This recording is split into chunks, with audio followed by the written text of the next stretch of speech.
Sejam bem-vindos a mais um semestre da nossa Universidade Regional do Cariri. Hoje a aula é especial. Eu digo que é especial principalmente pelo impacto que o tema vai gerar em muitos nossos alunos e aqueles que também assistirem a aula pelo Facebook.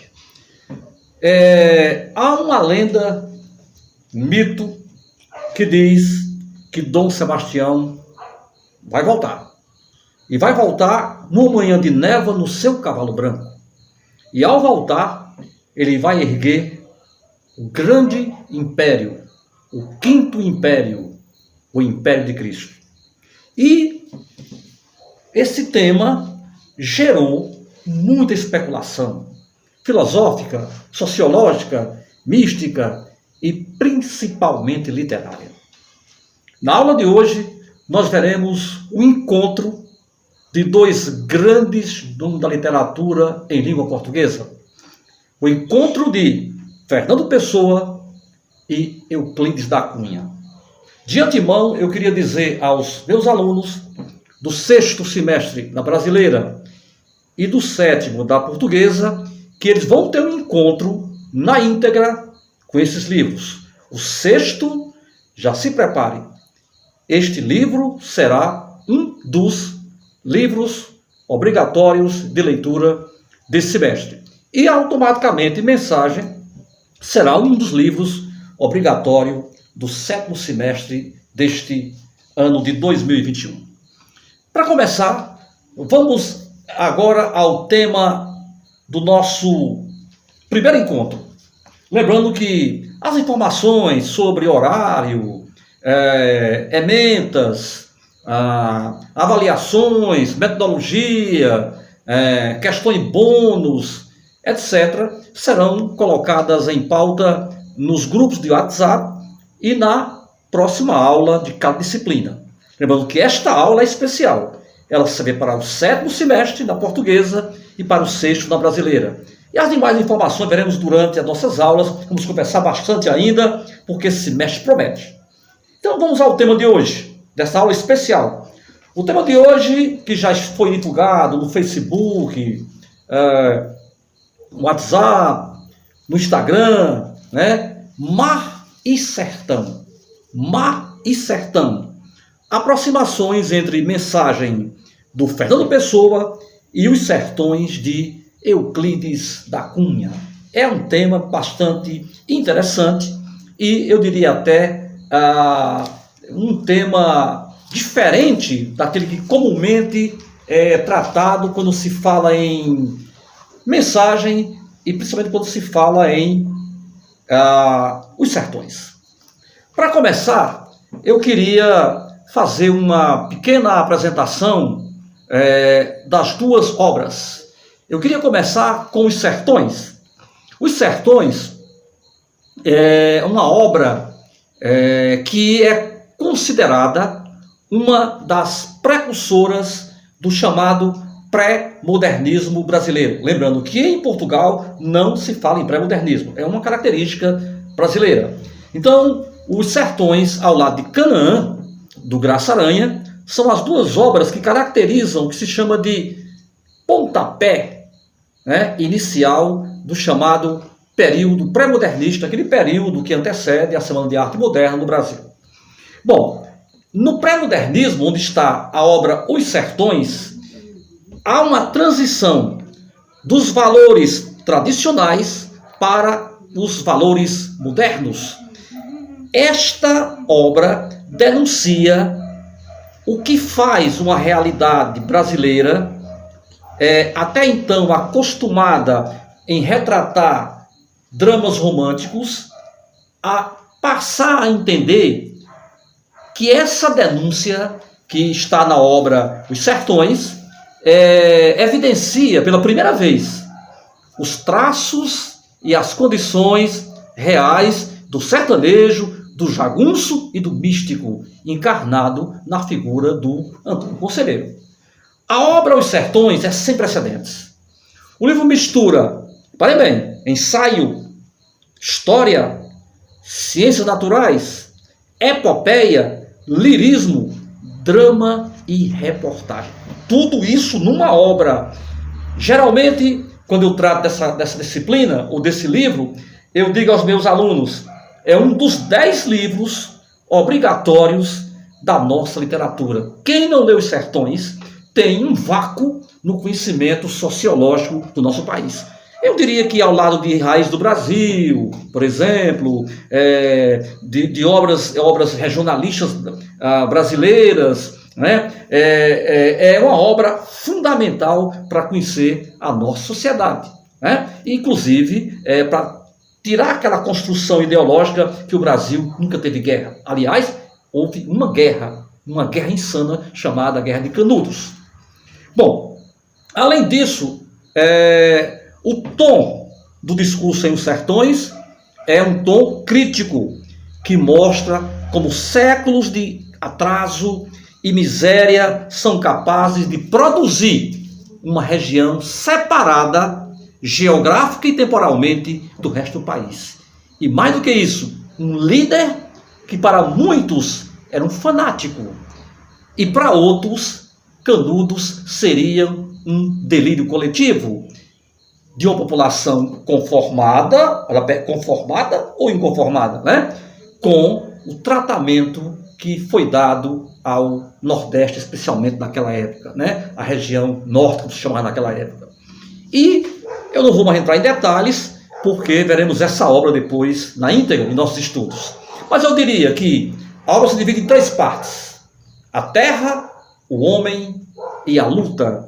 E eu encerraria essa apresentação de Os Sertões com uma frase síntese que todo mundo conhece. Aliás, Os Sertões está cheio de frases filosóficas, literárias, de achados linguísticos, mas vou ficar com essa aqui.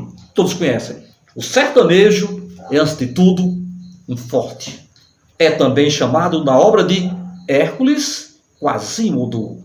Hércules Quasímodo caracteriza 2 personagens que vocês conhecem: o Corcunda Notre Dame, do Victor Hugo, e o Hércules da mitologia greco-romana, né? Então, esta é uma pequena apresentação do livro Os Sertões, de Euclides da Cunha.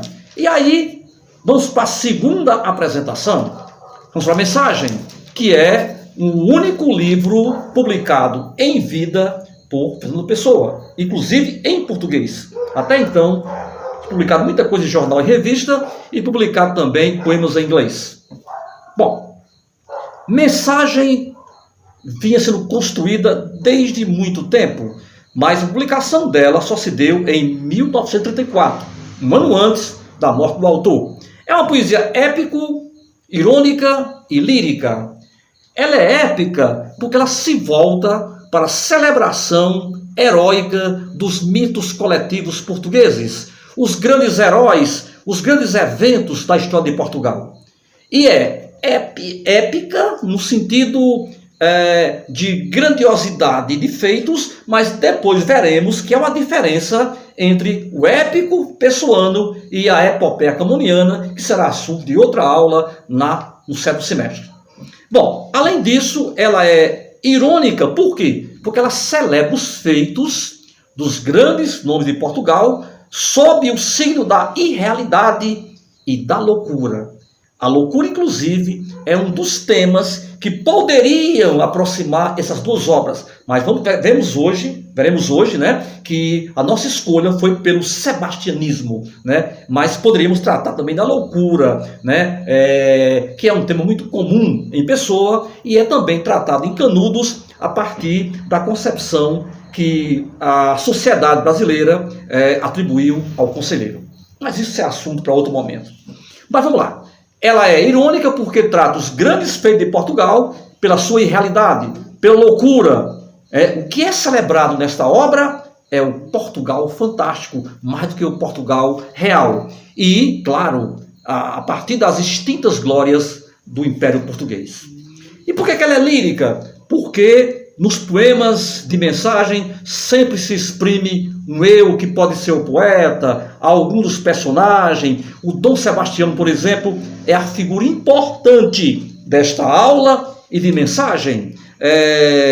Ele é matéria importante né, dessa obra, e é bem o símbolo da loucura e do heroísmo dos portugueses, que é assunto tratado, inclusive, nos Lusíadas. Portanto, o aspecto lírico também se sobressai nos poemas de mensagem. Como vocês perceberam, tanto mensagem como os sertões não têm uma classificação fixa, né? Há vários gêneros literários, né? Há vários motes que podem ser colocados nessas duas obras, que são às vezes até inclassificáveis, ok? Então, chamar o sertão de um romance, por exemplo, não é bem adequado. O sertão, na verdade, é muito mais um ensaio. E no caso de mensagem, é um poema clássico dentro do modernismo português, vamos chamar assim. Bom, como se divide mensagem? Não vou tratar aqui de cada parte especialmente, porque elas serão vistas durante as aulas do sétimo semestre. Mas eu dividirei aqui a obra em 3 partes: brasão, má português e o encoberto. Lembrando que quando eu falar aqui o encoberto, o desejado, o esperado, o novo Galaás, o que vai trazer a Eucaristia nova, né? O desejado, eu estou me referindo a El Rei Dom Sebastião, que aliás, para lembrar a vocês, já estão no 6º semestre e no 7º, Dom Sebastião foi também homenageado nos Lusíadas. Aliás, ele é um dos patrocinadores da obra de Camões. E agora vai reaparecer tanto em Fernando Pessoa, como também em Euclides da Cunha. Qual a frase famosa? Olha, mesma coisa de Os Sertões. Por escolher várias frases de mensagem, assim como dos Sertões, para representar a frase síntese ou a frase famosa, vou ficar com essa aqui, não porque é a melhor, é apenas uma das frases que viraram até provérbio no dito popular no Brasil e em Portugal. A frase de mensagem para hoje é: ó mar salgado, quanto do teu sal, São Lábaro de Portugal. Por te cruzarmos, quantas mães choraram, quantas noivas ficaram por casar, para que fosses nosso amar. Valeu a pena? Tudo vale a pena se a alma não é pequena. Então, não dá para escolher a melhor frase dos Sertões, como também não dá para escolher a melhor frase de mensagem. Fiquemos com essas apenas por questão de recordação da aula, mas veremos durante as aulas nossas que várias frases de mensagem e de Os Sertões viraram ditos populares, né? As que eu citei aqui, por exemplo, são cantadas em prosa e verso e viraram inspiração para cordelistas, poetas, romancistas, cineastas, professores, escritores, enfim, vários tipos de personagens que vão se apropriar da linguagem e dos temas de Os Sertões e de mensagem. Bom, feitas as apresentações, vamos entrar agora, sem delongas, no tema especial de hoje. Não vou esgotar esse tema hoje.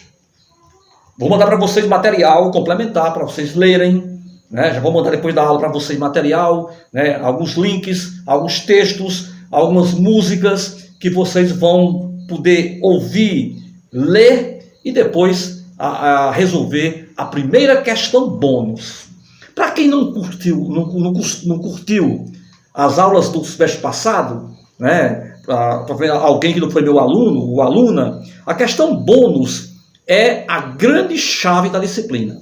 São questões que você resolve no canal do YouTube de imediato, né? Não é aquela questão que vai para casa, vai pensar, não. É aquela questão que você resolve a partir da aula que você assistiu. Então, automaticamente, essa semana já vai ter questão bônus. Comentários de 5 linhas, 10 linhas, que você faz no calor da hora, no canal do YouTube, tanto o pessoal da brasileira como da portuguesa. Então, depois, em outra aula, eu trato mais um pouquinho da avaliação e, claro, da questão bônus.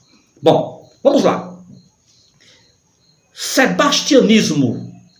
Aproximações entre mensagem do Fernando Pessoa e Os Sertões de Euclides da Cunha. Esse é o nosso tema de hoje. Como eu disse, poderíamos partir de outros temas, de outros tópicos, de outros links, mas escolhemos aquele que nos parece muito representativo da união dos dois países, Brasil e Portugal. E no final da aula, eu vou ler pela primeira vez, em aulas presenciais ou remotas, eu vou ler a opinião do Pessoa sobre Antônio Conselheiro. É uma opinião que acho que pouca gente conhece, mas ele escreveu isso e eu vou ler para vocês hoje o que o Pessoa pensou do Sertões, do Conselheiro, de Canudos. Automaticamente é uma opinião muito abalizada. Pessoa, sem vir ao Brasil, ele tinha uma preocupação com o Brasil, ele tinha um interesse pelo Brasil. A prova é que ele criou um veterano que morava no Rio de Janeiro, né? Que é o Ricardo Reis. Vamos lá. Em primeiro lugar, eu queria apresentar para vocês o rei Dom Sebastião. E para isso, eu vou puxar aqui o primeiro livro que eu vou utilizar hoje, né? Que é o livro Mensagem. Então, é em Mensagem que vocês vão encontrar uma apresentação de Dom Sebastião. O que é que diz Mensagem sobre Dom Sebastião? Vamos lá. Diz o seguinte: Dom Sebastião, rei de Portugal, também chamado o Desejado, 16º rei de Portugal. Dom Sebastião nasceu em 1544 e morreu em 1578. Era filho póstumo do príncipe Dom João e neto de Dom João III. Começou a reinar em 1557, com 3 anos e meio de idade. Repare bem, se você achava que Dom Pedro II reinou muito cedo, 14 anos, veja aqui, Dom Sebastião foi declarado regente com 3 anos e meio de idade. Primeiro, ele ficou sob a regência da avó, a rainha viúva Dona Catarina, e depois do cardeal Dom Henrique, tio-avô do jovem monarca. Aos 14 anos, teve proclamada a sua maioridade, assim como Dom Pedro II, aqui no Brasil. Em 1578, comandando mais de 15 mil homens, Dom Sebastião partiu para a Guerra do Marrocos. Sua aventura terminou na Batalha de Alcacequebi, contra as forças do sultão Abdul Malik. O exército de Portugal foi derrotado e o rei desapareceu em combate com apenas 24 anos de idade. Desse evento surgiram crenças de que Dom Sebastião não morreu e voltará um dia para resgatar o seu nome e para tornar-se monarca do Quinto Império, que seria o Império de Cristo, agora em Portugal. Portanto, essa é a apresentação de Dom Sebastião, que sai da história para virar mito. Vocês do 7º semestre vão ver em Mensagem depois que o personagem Ulisses, ou Odisseu, ele sai do mito para a história. Dom Sebastião sai da história para virar mito. Por isso que Mensagem começa inicialmente com essa aproximação entre Ulisses, da mitologia grega, e Dom Sebastião, esse rei de Portugal, foi chamado de louco porque cris grandeza que a sorte não dá. Então, este é o Dom Sebastião. Muito bem. Dom Sebastião, portanto, foi chamado de louco, de insano, despreparado, inconsequente, né? Um homem que quis ampliar o seu império a partir das conquistas da fé e de terras, né? É isso que ele queria, ampliar o Império Português, como está lá nos Lusíadas. Aliás, Camões sugeriu isso a ele, expandir o império e a fé, né? Camões deu esse conselho ao rei, está lá nos Lusíadas, né? E Dom Sebastião vai cumprir esse conselho, e infelizmente o rei de Portugal perde a batalha com 15 mil homens, e Portugal fica sem representante, sem governante. O que acontece com Portugal e com o Brasil? Passam a serem domínios espanhóis. É a chamada União Ibérica, que vai de 1580 até 1640. Portugal, suas colônias, o Brasil inclusive, expande suas colônias sob o comando de Madrid, do Felipe da Espanha, porque Portugal ficou sem herdeiro, Filipe sugeriu, né, pelo parentesco, que ele deveria ser o novo rei de Portugal e o rei da Espanha e das colônias espanholas e das colônias lusitanas, inclusive o Brasil. Bom, e aí outro termo que você pode chamar de Dom Sebastião, santo herói. Santo herói. Salvador da pátria. O rei do Quinto Império. Messiânico. Profético. Místico. Louco. Insano. Tantos são os títulos que se dá a Dom Sebastião, que em mensagem, atenção, certo semestre, vocês verão isso depois com mais detalhes nas aulas de vocês. Mas em mensagem, olha o que acontece. Dom Sebastião aparece na primeira parte de mensagem, onde o Pessoa coloca o seguinte poema: Dom Sebastião, rei de Portugal. Na segunda parte de mensagem, ele aparece nos poemas A Última Nau, O Quinto Império, O Primeiro, Dom Sebastião, aparece em O Desejado e aparece em O Encoberto. E na terceira e última parte de mensagem, ele aparece em O Bandarra, Vieira e Terceiro.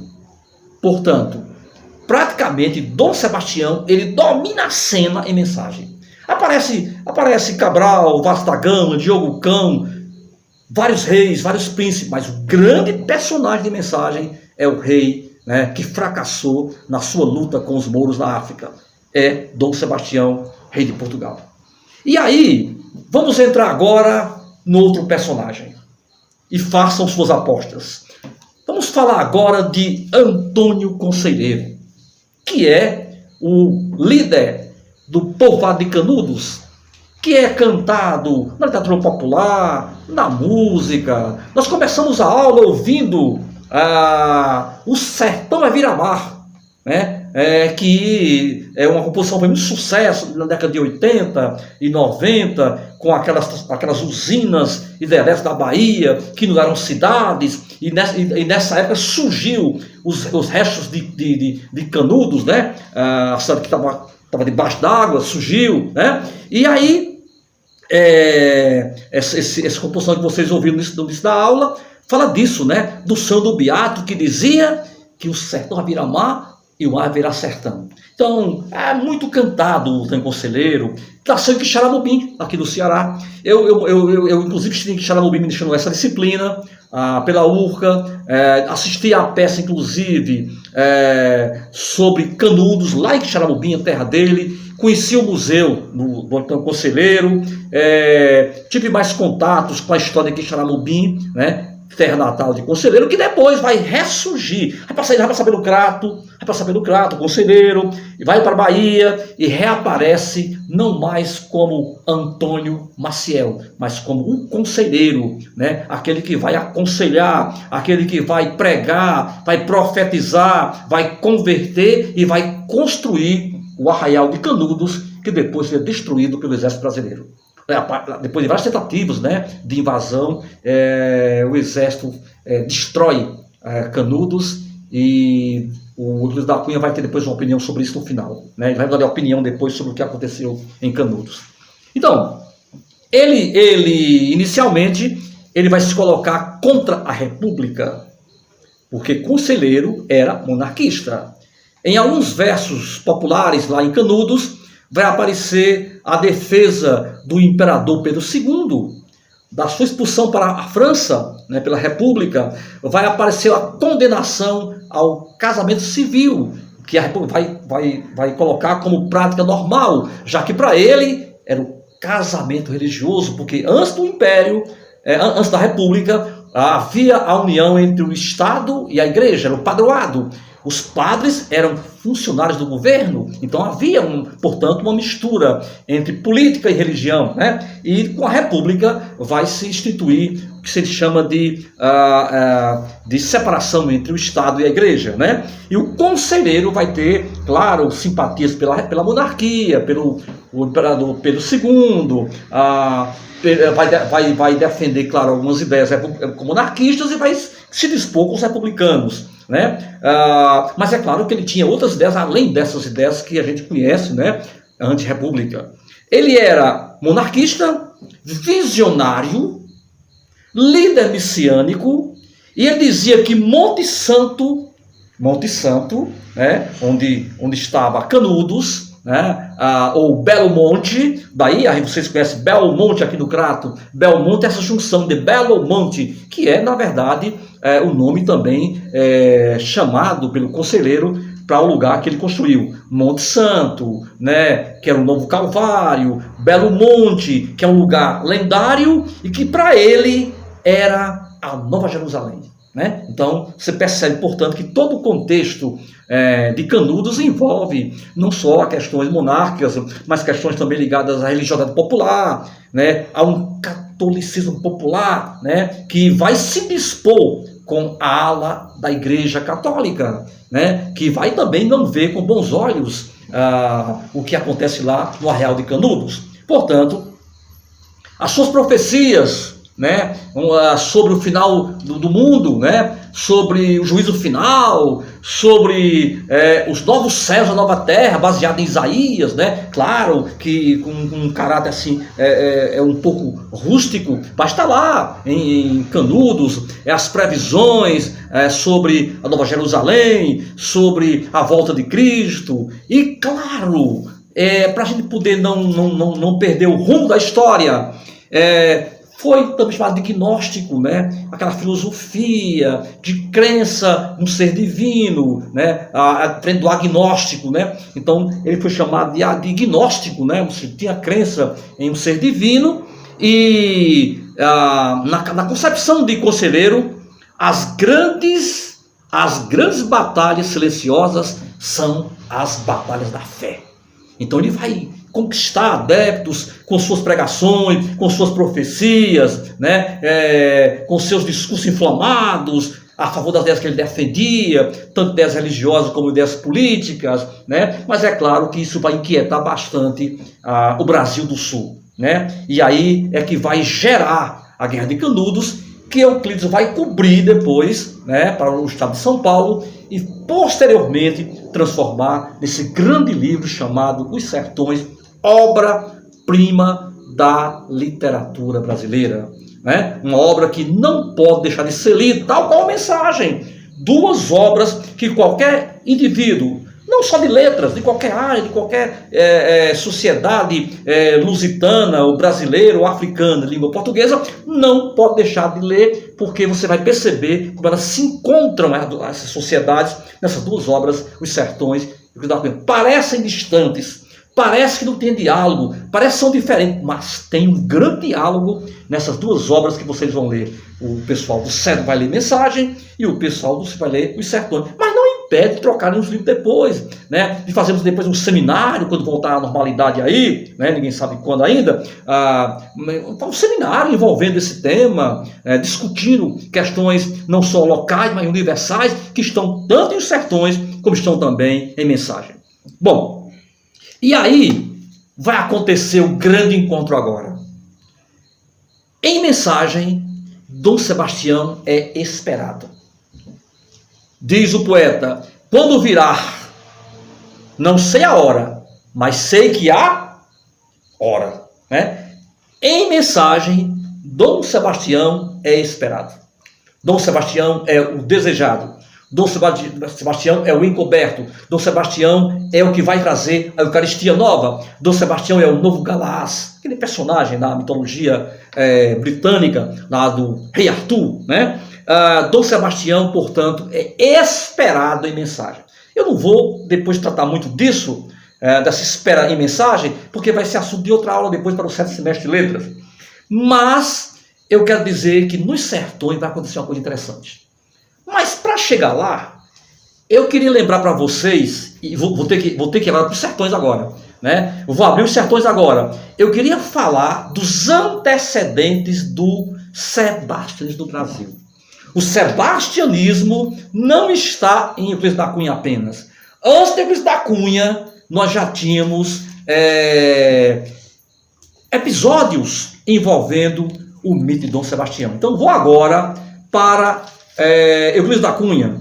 eu vou agora abrir os sertões, este belo livro, né, que vai nos dizer o seguinte, atenção, Euclides da Cunha, ele não se preocupou em apenas narrar os acontecimentos, ele pesquisou, né, ele argumentou, ele discutiu, né, e ele vai mostrar, por exemplo, que as prédicas, os sermões de Conselheiro tratavam de vários temas, inclusive do anticristo, da república como pecado mortal do povo, das heresias, da Bíblia, mas especialmente ele tratava da volta de Dom Sebastião e ele iria ressurgir na Bahia, nos sertões da Bahia, lá no Arraial de Canudos.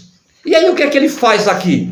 O nosso Euclides da Cunha, ele mostra que essa questão dos sebastianistas não está unicamente presa a Conselheiro, nem presa aos sertões. Ele mostra, por exemplo, aqui nos sertões, alguns antecedentes, né, de Antônio Conselheiro. Ele diz que, reparem bem, de onde veio o nome do livro do Ariano Suassuna e do livro dos Alinhos do Rego. Pedra Bonita, aqui em Pernambuco, em 1837, portanto, antes dos sertões, antes do Euclides, antes do Conselheiro, um mameluco congregou toda a população dos sítios e, junto a essa Pedra Bonita, anunciava com convicção o próximo grande evento do reino, que era a volta de Dom Sebastião nos sertões do Brasil. Isso antes de Conselheiro. Posteriormente a Conselheiro, o tema de Pedra Bonita, o tema do messianismo e do sebastianismo vai aparecer em José Lins do Rego, no livro Pedra Bonita. E vai aparecer também em Ariano Suassuna, a Pedra do Reino. Então, Ariano Suassuna, já mais perto da gente, José Lins do Rego, na geração de 30, tratam também da volta de Dom Sebastião. E agora na Paraíba e em Pernambuco, no Nordeste e no Brasil. Portanto, o tema do Sebastião geraria aqui vários debates, vários questionamentos, livros, obras, seminários, eventos. Estou apenas pegando aqui a ponta do iceberg. Muita coisa vai aparecer debaixo da ponte ainda, quando vocês começarem a ler o Conselheiro, a partir da leitura que fez dele o Euclides da Cunha. E claro, também, quando lerem mensagem, vão perceber essa riqueza que o sebastianismo vai gerar na nossa literatura. No caso de Portugal, que também, claro, é anterior a Conselheiro e aos sertões, nós temos um poeta popular chamado Bandarra, que fazia versos falando do Quinto Império de Dom Sebastião. E outra figura exponencial da literatura luso-brasileira, Antônio Vieira, também defendia o Quinto Império e o sebastianismo. Isso levou, inclusive, até a Inquisição Católica, né? Então, Bandarra e Vieira, em Portugal, são tratados lá em mensagem, porque eles discutiram a questão do messianismo português, do Quinto Império e de Dom Sebastião. E no Brasil, além de, claro, de Euclides da Cunha, né, tivemos essas experiências messiânicas anteriores a Conselheiro, aqui no Pernambuco e na Paraíba, e depois do Euclides da Cunha temos o Pedra Bonita e o Pedra do Reino, o primeiro do José Lins do Rego e o segundo do Ariano Suassuna, que vão tratar também dessa expansão do mito sebastianista. É por isso que a pessoa diz em mensagem: o mito é o nada que é tudo. O mito entra e escorre na realidade. Então, de repente, você não sabe mais o que é mito, o que é verdade, o que é história, o que é literatura. Por quê? Porque a confluência do mito e da realidade é praticamente, no início, perceptível. Depois, você não percebe mais o que é mito, o que é literatura, o que é realidade. É o caso, por exemplo, do messianismo sebastianista de que estamos tratando nesta aula. Muito bem. Falando um pouquinho mais sobre esse messianismo em Canudos, olha o que eu encontrei no livro Os Sertões. Nos Sertões, Euclides da Cunha, ele registrou, inclusive, a nossa literatura de cordel.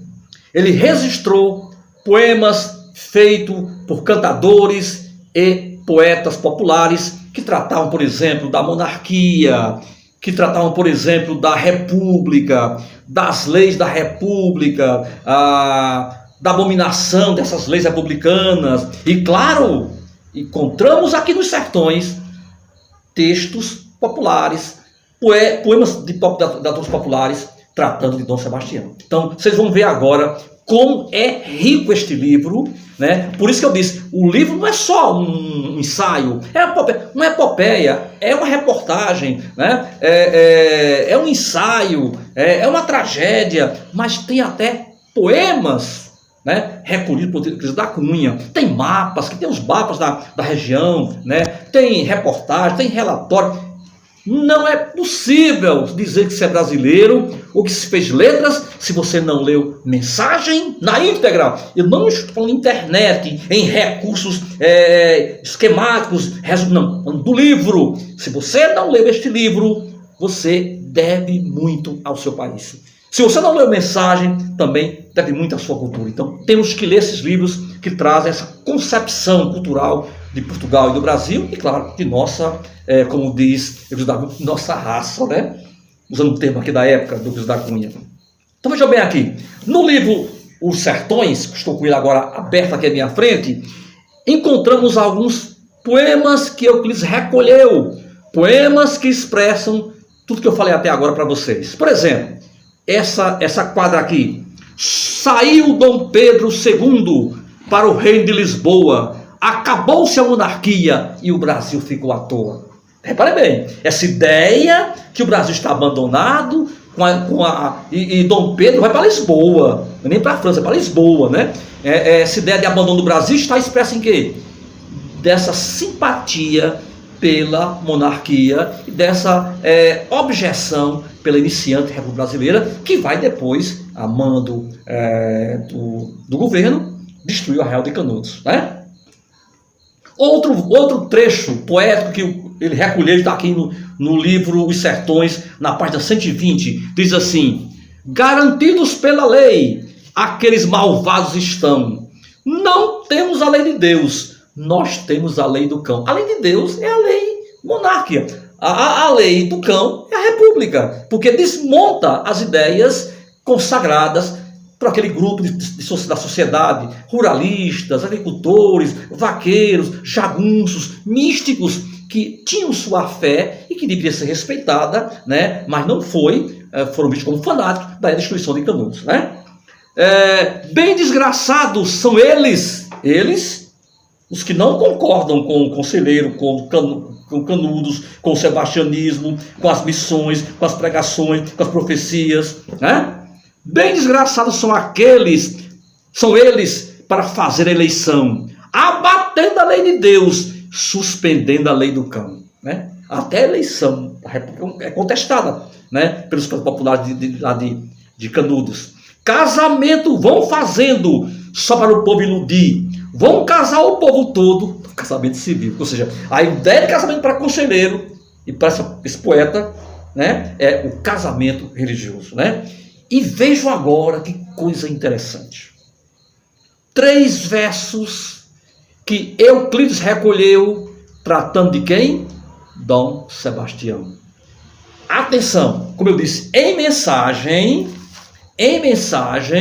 Dom Sebastião é o esperado.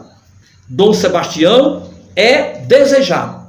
Vejam agora a comparação de Dom Sebastião lá em mensagem e Dom Sebastião em Canudos, aqui no Brasil. No poema Última Nau, da segunda parte de mensagem, o Pessoa, através do eu lírico, diz assim: a última nau, levando a bordo, é o rei Dom Sebastião, erguendo como nome o alto pendão do império, foi-se a última nau. Não sei a hora, mas sei que é a hora. Demore a Deus, chame-lhe a alma embora. Mistério. Ou seja, aqui a voz rítmica diz, Dom Sebastião, ele vai voltar, Dom Sebastião. Mas quando? Ele diz, não sei a hora, mas sei que há do verbo haver, há a hora. Ou seja, há crença, pelo menos até boa parte da obra de mensagem, que Dom Sebastião vai voltar. Só que ele vem como alguém que não avisa. Inclusive, os avisos é um subtítulo de mensagem. Os avisos, né? Então, ele vai dar os avisos, o nevoeiro, porque, segundo a tradição, Dom Sebastião viria numa névoa, um nevoeiro, né? E no seu cavalo branco. Então, no poema terceiro, que vocês vão depois ouvir na voz de Ney Matogrosso, belíssima interpretação de Ney Matogrosso, o terceiro. Diz assim no poema terceiro, quando virás a ser o Cristo, Dom Sebastião, quando virás a ser o Cristo, de quem morreu o falso Deus, e a despertar do mal que existo, a nova terra e os novos céus. Quando virás o encoberto, sonho das eras português, tornar-me mais que o sopro incerto de um grande anseio que Deus fez. Quando quererás, voltando, fazer-me esperança amor, da névoa e da saudade, quando? Quando meu sonho e meu Senhor. Então, quando é o rei? Quando é a hora? Então, em mensagem, há essa expectativa que Dom Sebastião vai voltar. Mas ninguém sabe a hora. Ele não avisa. Aliás, ele avisa através de quê? Dos recursos naturais. O nevoeiro, a tempestade, a noite, a antemanhã, o frio, né? Então, mas a ideia da volta é perceptível. Mas não se sabe o dia e a hora. Só se espera a volta do El-Rei Dom Sebastião em Portugal. Mensagem. E no Brasil? No Brasil, pasmem, Dom Sebastião chegou e está em Canudos. Está com o conselheiro. Veja o que diz a crença popular recolhida pelo Cristo da Cunha nesse belo poema do qual eu vou tratar para você de 3 estrofes. Eu diria que é um cordel. Nosso poema popular mais conhecido, cordel. Diz assim, o governo demoníaco, porém, vai desaparecer em breve.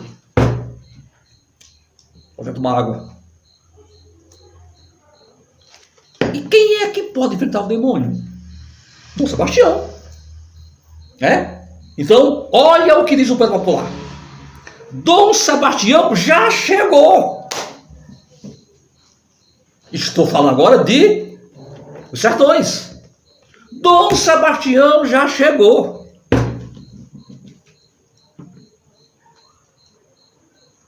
Eu não sei se vocês talvez não tenham acompanhado, são muito jovens, são neófitos, mas há algum tempo, não tenho certeza qual foi a época, a década de 80, 90, não lembro, mas pesquisem isso.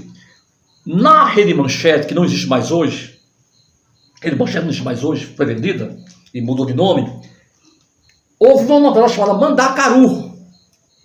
Mandacaru, claro, com inspirações de Canudos, no regionalismo, no sebastianismo. Nessa novela, Dom Sebastião volta e em forma de mulher. Tá vendo aí? O tema chegou à novela, chegou ao nosso modernismo, chegou a Ariano Suassuna, chegou ao cinema, chegou à música do Sai Guarabira. O sertão vai virar mar e o mar vai virar sertão. Chegou a Glauber Rocha no cinema, né? Glauber Rocha. Deus e o Diabo na Terra do Sol. Vejam bem, em Canudos, no lugar do conselheiro, o profeta, o pregador, o conselheiro, o louco, o insano, o místico, o fanático, o personagem, Dom Sebastião já chegou. E traz muito regimento. Dom Sebastião morreu comandando 15 mil soldados em Alcaçequepi. Mas o mito, o sonho, tudo é possível. Dom Sebastião já chegou em Canudos e traz muito regimento, acabando o civil e fazendo casamento. O anticristo nasceu para o Brasil governar, mas o conselheiro vai dele se livrar. Repare, o conselheiro e o Dom Sebastião juntos na poesia popular nordestina, resgatada no livro Sertões por Pedro da Cunha, o profeta e o novo Cristo. Os dois estão juntos, batalhando pela Nova Jerusalém, pela paz, pela comida, pela união desse povo e pelo novo céu e pela nova terra. O anticristo nasceu para o Brasil governar, mas aí está o conselheiro para nos livrar. Visita-nos, repare bem, Dom Sebastião, visita-nos, vem fazer, nosso rei Dom Sebastião. Gente, isso para a monarquia é um absurdo. Como é que se trata de um rei, do monarca português que já morreu, em plena república positivista? Como é que ele vai negar a república? Que vai separar o Estado e a religião? Como é que ele vai unir essas pessoas? Ele é um dessa fé brusca, rústica. Visita-nos, vem fazer, nosso rei Dom Sebastião. Coitado daquele pobre que estiver na lei do cão. Então o que você percebe? Você percebe a união, o elo, a aproximação daquelas ideias do Bandarra, do Vieira, da mensagem de Fernando Pessoa, do sebastianismo lusitano que veio visitar Canudos, veio ao Brasil. Para quê? Para, ao lado de conselheiro, derrotar a lei do cão e implantar a nova lei, a lei do novo Cristo. Então, você percebe claramente que esse é um programa que está expresso nesse poema, nesse cordel, nessa poesia, nesse texto, que, acima de tudo, ele tem uma unificação precisa do pensamento do conselheiro com o pensamento desse poeta, que, claro, representa muito bem aquela sociedade que via no conselheiro o representante de Dom Sebastião e, claro, do novo Cristo. É tanto que o conselheiro, quando ele chegava, por exemplo, numa casa, como é que ele tratava, como é que ele saudava a pessoa, como é que ele é recebido. Está aqui nos Sertões o registro da saudação do conselheiro, de como é que ele sauda, de como ele é saudado. Na página 130 dos Sertões, Euclides registra do ajuntamento. Ele é seguido por multidão, o povo ia atrás dele direto. Eu dali, o povo ia atrás. E se ele fazia um protesto, o povo seguia. Ele disse: não paga mais imposto na prefeitura, não. Não pagava. Ele tinha uma liderança, não só mística, mas uma liderança, até eu diria assim, política na concepção humana da palavra. Olha o que diz aqui o Euclides da Cunha: do ajuntamento temeroso, parte animadora, saudação de paz. Louvado seja nosso Senhor Jesus Cristo. Qual é a resposta do povo? Para sempre seja louvado. Entram no templo e acham-se diante de Antônio Conselheiro, que os acolhe com boa sombra e com a habitual amabilidade. Dirige-lhes a mesma saudação pacífica. vestia túnica de azulão, tinha a cabeça descoberta e empunhava um bordão, os cabelos crescidos, sem nenhum trato, a caírem sobre os ombros, as longas barbas grisalhas, mais para brancas, os olhos fundos, raramente levantados para fitar alguém. O rosto comprido, de uma palidez quase cadavérica. O porte grave, o ar penitente, impressionavam grandemente os recém-vindos. Então, vejam só, esta imagem deste homem, né, lembra aquela imagem que eu falei no início. O sertanejo é, antes de tudo, forte. Ele é um Hércules Quasímodo. Poxa, conselheiro, cadavérico, não encara você nos olhos, pálido, cabelos brancos, maltrapilho, maltratado, mal vestido. É o Quasímodo. Mas o que diz o texto? Ele reanima-os. Não é pela presença física, é pela palavra, é pelo discurso, é pela força da palavra. Então, ele encarnaria aqui essa antítese que Euclides coloca no sertanejo. Antes de tudo, um forte. Hércules Quasímodo. Você olha para ele e você não dá, como diz do Nordeste, você não dá um vintém por ele. Vai dar vintém. Você não dá um tostão por ele.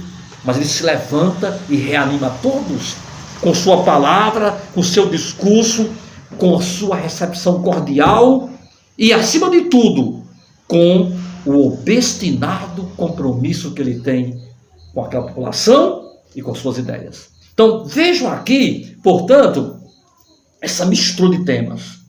Né? Os portugueses que conquistaram as Índias, o mar sem fim, né? o mar nostro, como diz a mensagem, eram também Hércules Quasímodo. Mas fizeram coisas até hoje incomparáveis. Conselheiro, seus seguidores, os jagunços, os sertanejos, os retirantes, os acompanhantes, era uma comunidade cadavérica. Mas ao mesmo tempo, diz Jesus da Cunha, basta qualquer ameaça, ele reanima-se, cria forças que parecem até impossíveis. Hércules Quasímodo. Não se dá nada pela aparência física, mas o aspecto físico está acima do aspecto moral. Isso é que vai dar aos portugueses moral.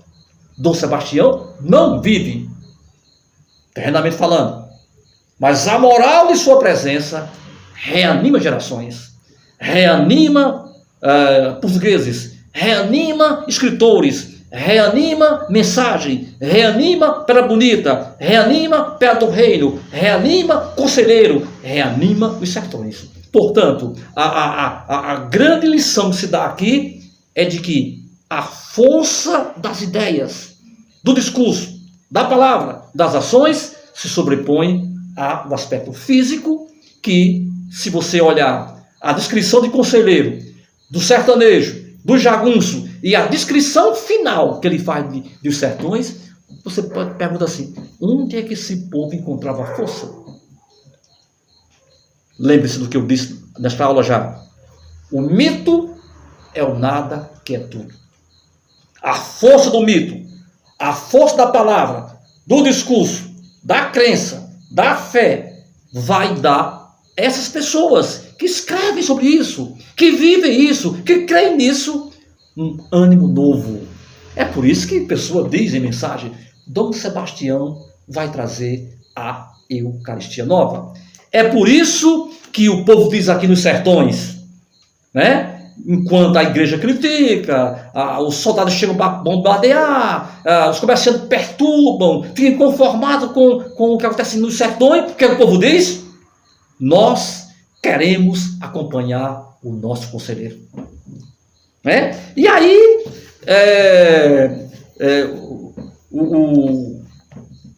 o discurso eclesial, baseado numa frase de Paulo, né, na época de Nero, que o Euclides também registrou aqui. Olha o que diz a igreja para conselheiro. O Senhor, se é católico, deve considerar que a igreja condena as revoltas e, aceitando todas as formas de governo, ensina que os poderes constituídos regem os povos em nome de Deus. Era quase sem variantes a própria frase de Paulo em pleno reinado de Nero.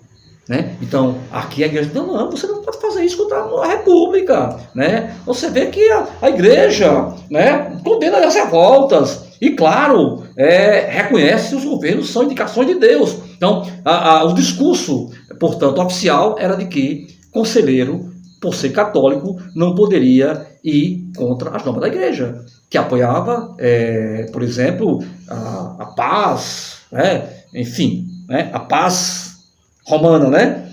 E, inclusive, o texto vai mais além, né? Dá exemplo da França, da Europa, né? Em relação a regimes, né? Enfim, termina assim a prédica para conselheiro da igreja, né? Nós mesmos aqui no Brasil, a principiar do bispo até o último católico, reconhecendo o governo atual, que é a república, né? Somente vós não vos quereis sujeitar? É mal pensar. É uma doutrina errada a vossa. A frase final vibrou como uma apóstrofe. De dentro da multidão partiu pronta a réplica arrogante. Vossa reverendíssima é que tem uma falsa doutrina, e não o nosso conselheiro. Então vocês percebem que ao lado da questão republicana, dos comerciantes da Bahia, dos políticos, da sociedade do país, da imprensa brasileira, todo mundo via com maus olhos a comunidade de Canudos. Como é que esse homem vai implantar o sebastianismo em pleno sertão baiano, desobedecendo a igreja e a república? Então, automaticamente, os seguidores já tinham a resposta. Errado está você, errado está a república, errado está a igreja. Quem está certo é o nosso conselheiro, que é o representante de Dom Sebastião, que já está entre nós. Né? Então, gente, é muita coisa para se mostrar. Não dá para a gente querer esgotar uma obra, duas obras que têm 3 partes, né? Os sertões, a terra, o homem e a luta. Mensagem, brasão, na português, encoberto. 2 obras que tratam do mesmo personagem. É o rei Dom Sebastião. E aí, a gente pode avançar mais um pouquinho. Como foi que Euclides viu inicialmente tudo isso? Como é que ele viu o conselheiro? Como é que ele viu esse povo? Como é que ele viu essas crenças? Como é que ele viu Canudos? Claro, inicialmente ele defendeu as ideias. Ele era republicano. Ele foi expulso das Forças Armadas, vamos chamar assim, né? Porque ele desautorizou o início da guerra.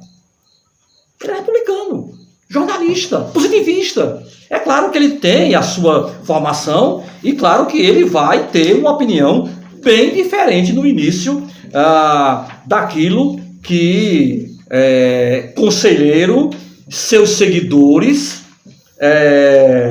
e, enfim, seus místicos, seus sonhadores, né? Os sebastianistas do Brasil, de conselheiro, defendiam. Então, o que é que ele vai dizer? Ele vai terminar, tal como Camões, com uma forma bem diferente daquilo que começou. Nos Lusíadas, Camões começa exaltando, né, glorificando as armas e os barões assinalados da ocidental lusitana, os reis que expandiram a fé e o império. E no final Camões termina de forma um pouco trágica, inconformado com o fim que Portugal vai ter com a morte de Dom Sebastião depois e com o malogro na África. Mesma coisa podemos dizer aqui também de Euclides da Cunha. Ele vai dizer assim: Canudos não se rendeu. Canudos não se rendeu. O que houve aqui foi um crime, denunciemos. Então vejam como é que Euclides percebe essa transição positivista, republicano, sulista, jornalista, para uma posição de compreensão de que o Brasil abandonou aquele povo à sua própria miséria. E a única forma que eles tinham eram as armas ou a fé. Né? O jagunço recorre às armas. O conselheiro recorreu ao rosário, recorreu às orações, recorreu às procissões, recorreu ao sebastianismo. Portanto, é muito emblemático, né? Depois que ele mostra o fim de Canudo, o arraial, né? Ele mostra o que aconteceu, né, com aquele arraial. Ele vai terminar dizendo, né, que naquela noite os canhões ruidosamente destruíram um local. Restavam apenas alguns velhos e algumas crianças, na frente dos quais rugiam os canhões da República Brasileira. Bom, e o que é que Pessoa achou disso? O que eu falei para vocês é inédito. Nunca li esse depoimento na URCA, nem aulas presenciais, nem na última turma que eu trabalhei. Pouca gente sabe que Fernando Pessoa ocupava o Brasil, como eu já disse, né? Que Fernando Pessoa tinha interesse no Brasil. Fernando Pessoa não era um autor apenas português. Tá? Era um autor que tem formação inglesa, que escreveu em inglês, em francês, em português, que escreveu vários gêneros textuais, não só poesia. Tem um livro sobre a língua portuguesa, sobre acordo ortográfico, tem peça teatral, tem drama, tem poema, tem texto em prosa, jornalístico, ocultista, horóscopo, enfim. Mas ele escrevia muito em jornal. E ele tinha um olhar muito, diríamos assim, atento ao Brasil. Né? E eu não poderia encerrar esta aula sem não ler para vocês. Vocês vão depois pegar esse material todinho. O que eu usei aqui hoje, vocês vão receber. Vou mandar para o WhatsApp esse material. Né? Vocês vão receber, portanto, esse material que eu utilizei aqui. Não todo, mas boa parte dele. Né? Mas há um trabalho bem interessante, chamado Os Sertões de Euclides da Cunha e o Sebastianismo de Antônio Conselheiro. Né? É um trabalho bem interessante que vocês vão receber depois. Né? Inclusive tem esse texto que eu li aqui, dos populares, tem esse material. Tem muita coisa mais para vocês aqui nesse material. Né? Sobre o Conselheiro, sobre o Sebastianismo, sobre Monte Santo, o Real de Canudos. Mas desse texto que eu acabei de citar, né, vocês vão receber, eu pensei vou chamar aqui a menção que Fernando Pessoa faz à memória de Antônio Conselheiro. Reparem bem, Pessoa escreveu isso em textos que foram encontrados no seu baú e publicados pela escritora crítica Teresa Rita Lopes, uma das maiores autoridades em Pessoa, Teresa Rita Lopes. Muito bem. Eu já disse a vocês que o mais ilustre é o padre Antônio Vieira. Falando como escritor aqui, né? Do escritor Vieira, do grande escritor do barroco brasileiro, que defendia o sebastianismo e que falou temas lusos brasileiros, e ele foi chamado de profeta do novo mundo. Que mundo era esse? O Quinto Império, o Império de Cristo, sob o comando de Dom Sebastião. Mas, para encerrar, uma rápida uma breve, mas importante menção que Pessoa faz sobre Antônio Conselheiro. Inédito, ou inédita, essa menção em minhas aulas. Diz o seguinte, Pessoa: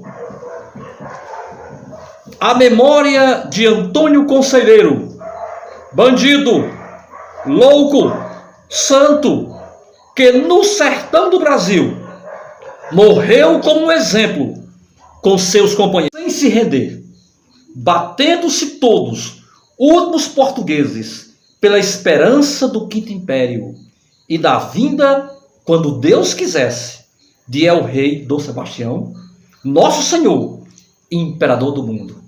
Eis as palavras de Pessoa sobre Canudos, Conselheiro e o sebastianismo brasileiro.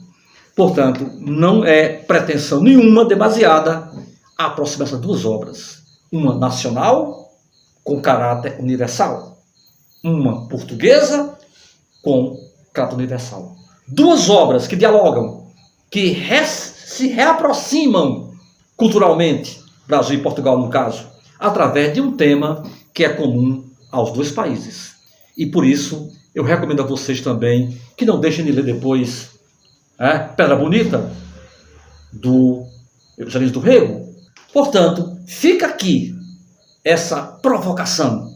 Nós mostramos a ponta do iceberg, que é um dos temas, mas o principal provavelmente, mas não o único, que aproxima Pessoa, mensagem de Euclides, Conselheiro e dos Sertões.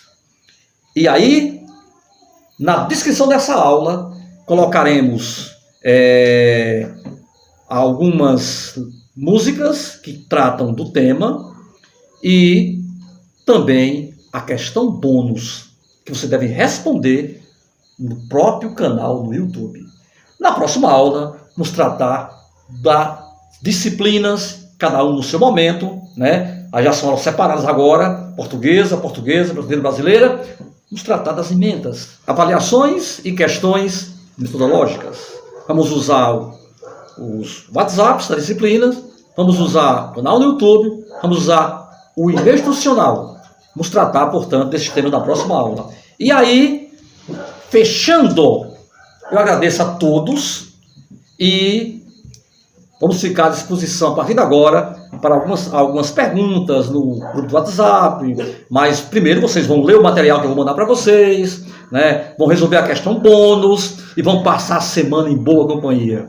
Mensagem e os sertões. Portanto, eu me despeço ao som de Ney Matogrosso, interpretando um poema chamado Terceiro, que fala de El-Rei Dom Sebastião.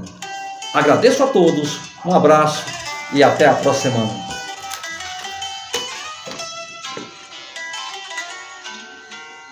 Escrevi meu livro à beira-mar. Meu coração não tem que ter. Tenho meus olhos quentes de água. Só tu, Senhor, me dás viver. Só de sentir e de pensar, meus dias vagos enchedora. Mas quando quererás voltar? Quando é o rei? Quando é a hora? Quando virás a ser Cristo? Já que morreu o falso Deus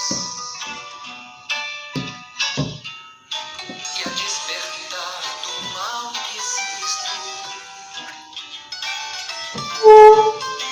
a nova terra e os novos céus